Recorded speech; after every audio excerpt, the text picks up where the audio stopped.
Et non, Alexandra, vous ne vous trompez pas, dans un quart d'heure, le premier film va être diffusé. Le thème, donc, cette année, comme vous l'avez dit, c'est la coopération, coopération numérique, syndicats, habitat coopératif. Voilà quelques-uns des grands thèmes que l'on va retrouver au cours de ces 6 jours. Alors, ce festival, le principe est simple.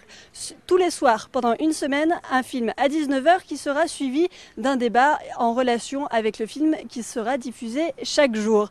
Alors, je suis en compagnie de Nicolas Naudet, l'un des fondateurs de ce festival. Bonjour Nicolas. Bonjour. Alors dites-moi en grande ligne, quel est le but de ce festival ?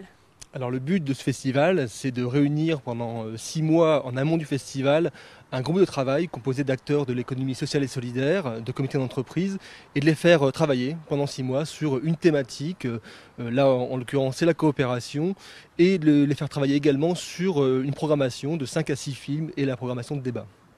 Et donc, quel est le public que vous visez, qui peut venir voir ces films, participer à ces débats chaque soir ?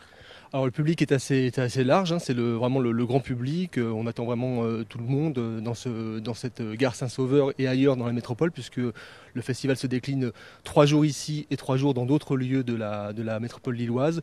Donc on attend vraiment tout le monde de 15 à 77 ans. Et donc l'important, la petite touche en plus, tout le monde est le bienvenu, surtout que ce festival est complètement gratuit, l'entrée est libre, et venez coopérer avec nous pendant toute cette semaine. Donc voilà, venez coopérer. Donc aujourd'hui c'est à Saint-Sauveur, et ce pendant les 3 premiers jours, donc c'est ça. Donc aujourd'hui le thème c'est la coopération numérique. Ce soir ce sera The Social Network qui sera à l'affiche, le grand film américain qui parle de la création de Facebook. Le débat du coup tournera justement autour des réseaux sociaux et de toutes ces nouvelles technologies. Donc pour des débats il faut bien sûr des invités. J'ai l'un d'entre eux qui sera présent ce soir, Christian Fauré. Vous êtes ingénieur et philosophe. Donc dites-nous, les nouvelles technologies, elles ont un rôle important maintenant dans le milieu du travail ? Dans le milieu du travail, mais dans le milieu des loisirs, j'allais dire dans tous les milieux, y compris dans les milieux diplomatiques. Souvenez-vous de Wikileaks, c'était quand même des technologies. Ces technologies de réseaux sociaux sont des technologies de publication, c'est-à-dire de rendre public. L'administration américaine aujourd'hui, après Wikileaks, après les fuites de Wikileaks, sent bien que tout le monde aujourd'hui est potentiellement capable de publier grâce à ces technologies. L'administration américaine a dit on ne peut plus faire de la diplomatie comme on la faisait avant. Nous avons vu le cas des printemps arabes, l'utilisation des réseaux sociaux.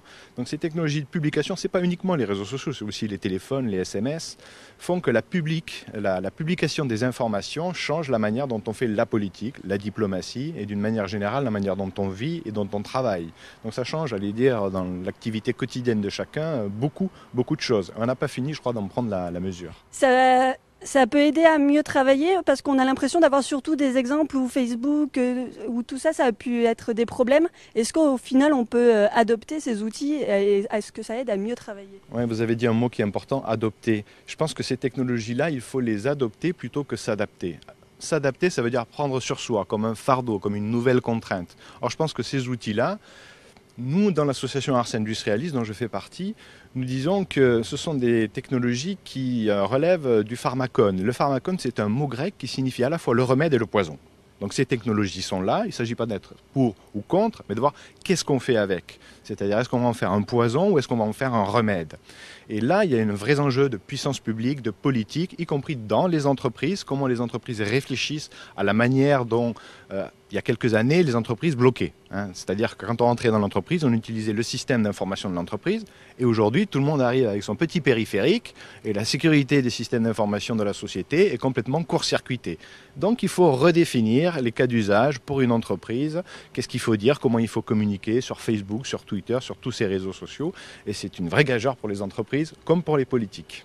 Très bien, merci. Donc voilà, ce débat sur les nouvelles technologies dans le monde du travail, c'est ce soir à la gare Saint-Sauveur. Demain, le film qui sera présenté, c'est Nosotros del Bauen, un film argentin sur une entreprise argentine, donc que je vous invite tous à suivre. Donc retransmis demain 19 h à la gare Saint-Sauveur, et donc n'oubliez pas que c'est gratuit demain, et ce pendant les 6 jours du festival Ciné Cité Sociale.